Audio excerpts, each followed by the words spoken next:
It's a new style for him. You're not just a typical up-and-coming scrapper brawler that's going to get into a fun scrap with Gaethje. There's more intricacies to your game with the grappling as well. So how do you think you're going to get this one done?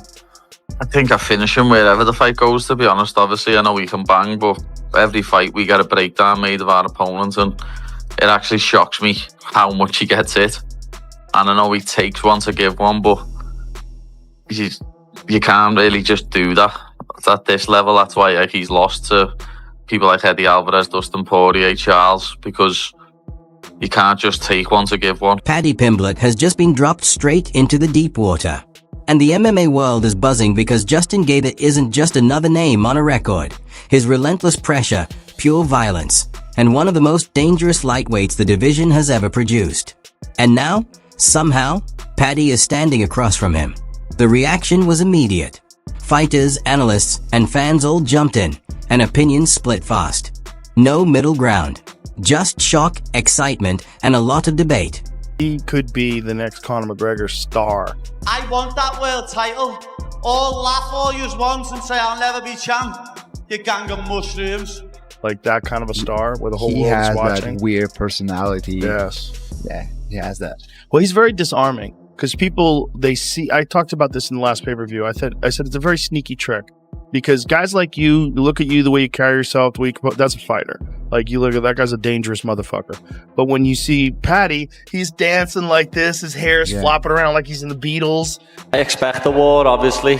Like, Justin Gaethje is one of my favourite fighters to watch. He's your favourite fighter's favourite fighter, and it's going to be a pleasure to get in there with him. I'd love to have a brawl for 5 rounds. As he said, him versus Michael Johnson, how he introduced himself to the UFC. I'd love to have a fight like that, but I don't think it'll pan out that way, but let's see what happens. Hopefully, I'm getting a performance bonus and a fight of the night bonus. Rumors have been swirling that Justin Gaethje is injured. A few videos have surfaced of him diving and cracking heads with someone which wobbled him bad. Do you have any inside information? Have you not heard of this? Okay, actually, I got to be honest.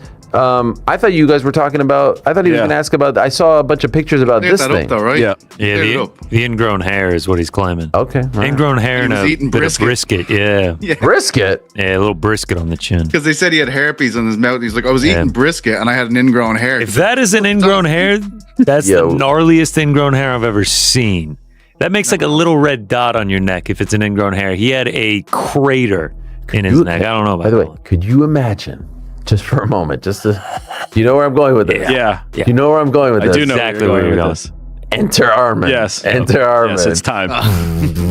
Now, is Armin ready is the thing. Is that what he walks out to? Those videos. No, I'm like, oh, fuck. Enter Armin. Enter Armin. Walking out there, eating a fucking turkey leg.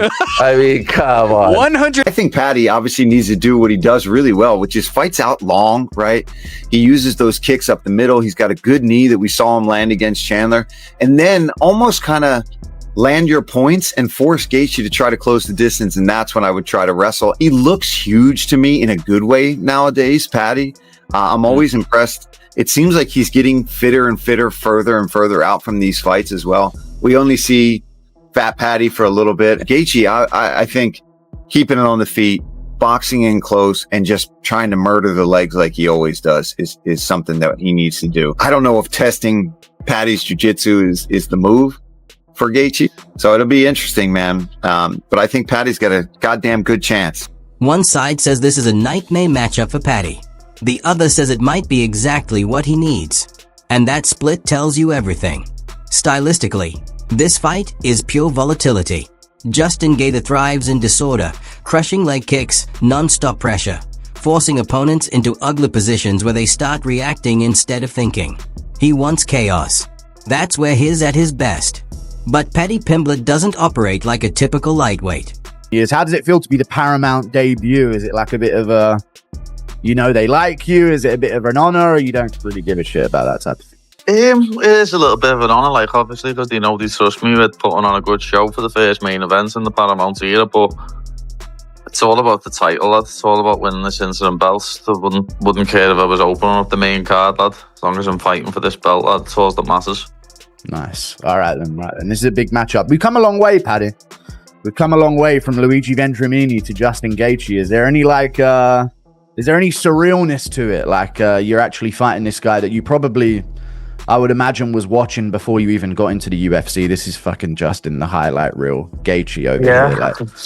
Lad, I can remember watching him fight Nick Newell, lad, the fellow with one arm before he was even in the UFC. You know what I mean? I can remember my teammate, who's now my coach, Adam Vensey, telling me, "Oh, you need to watch this Justin Gaethje, lad. He's unbelievable." And I watched him and was like, "Oh my god, he's sick." Him. So when he had his debut against Michael Johnson, I can remember watching that live, just thinking, "Wow, this fella can bang." But you know, that's the position that you get into in this sport, lad. You've got to end up fighting your heroes, or you're in the wrong game. Yeah, you've been in this position before against Tony Ferguson. When you're in the cage, it's completely locked in. But is there a moment where you're thinking, like, "Fucking hell, this is Tony Ferguson, lad"? Is there any You think that before it, like, but when you're in the cage, that's it. I'm just looking at him thinking, "You're trying to stop my dreams. You're trying to take food out of my kids' mouths, so I'm gonna iron you out." I just had the coolest story, and I heard this yesterday, and I didn't bring it to you because I didn't believe it. I had to confirm it. So Paddy the Baddy just got beat. Paddy the Baddy, as a matter of fact, got submitted. Do you guys even know what I'm talking about? So there's something that goes on in England. This is Paddy's gym. Paddy enters this thing every year. It's called something. And then they have a King of the Mat. It's a grappling tournament, but they have this thing, this King of the Mat. Paddy was in the finals a year ago, and after an hour, they just stopped the match and called it a draw. So he was a co-champion. So whatever this thing is, it's a thing that matters to him. So he enters it, I guess, over the weekend. I guess. And he ends up getting beat. Now, one of the reasons it's so cool is I don't think you have heard about it. One of the reasons I think it's so cool is there's no other sport where this would happen. One of the reasons I think it's so cool is it doesn't matter. And that's one cool thing about our community. Like, if a guy like Paddy wants to go out there and take a risk and do something like this, he can chalk that up to a tremendous victory. He can also chalk that up to a workout. And you know what? We need to keep it that way. It's one thing that we have done very well as a group, and there's no other sport that's like that. You will never hear of a time that LeBron drops in for a one-on-one with the college star. He just couldn't take the risk. He just simply could not take the risk. This happened when I was a kid. It was to John McEnroe in Oregon. This was before the internet was a thing, but John McEnroe came out and he played somebody. We had some high school star down in it was down in Eastern Oregon. I want to say maybe Pendleton. At any rate, the guy beat him. Our high school star beat McEnroe, and this was a thing. This was a thing. But it's one of these reasons why you can't ever get that. Like, you are left to believe that the NBA is better than the NCAA. You're led to believe the NFL is better than college football. I'm sure you're right, but there's exceptions, and there's certain positions at certain times where there are exceptions. You will never know. Those guys will never take the risk. They will never take to the field.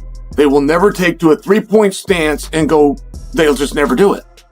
On the outside chance that somebody's filming and somebody puts it, it's one of those things. And you get guys that love to compete. I mean, I got one resentment towards our sport. One, which is that we only do it 3 times a year. I mean, I can't even tell you the lack of respect that I have for a guy that misses a martial arts fight. He's awkward. He's loose. He's hard to read. Paddy doesn't win people over with raw power. His real weapon is belief. He walks forward relaxed, almost playful, absorbing pressure and flipping chaos into momentum.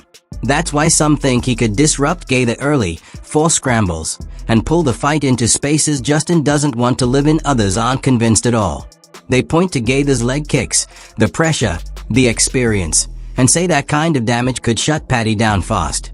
That against a true elite lightweight, the defensive gaps finally get exposed. And that's the tension hanging over this matchup, because if Paddy wins, it's not just a win. It's an arrival. He goes from prospect to real threat overnight. But if he loses badly, the narrative shifts just as fast. This isn't only about rankings. It's about legitimacy. about whether Paddy Pimblett truly belongs with the division's most dangerous men, or whether he's been sheltered on the way up. And the UFC knows exactly what they are doing. This isn't a gradual step. This is straight into the fire. Fans are split everywhere. Some believe Paddy's grappling and pace could drain Gaethje over time. Others point to Justin's history in brutal wars and say that experience changes everything. One clean exchange can rewrite the fight. One takedown can flip the story. One mistake can end the night. That's why this matchup feels different. There's no safe result. No comfortable outcome. Just pressure, violence, and reputations on the line. Paddy Pimblett versus Justin Gaethje isn't just a fight, it's a statement. And when that cage door closes, someone's entire narrative is about to change.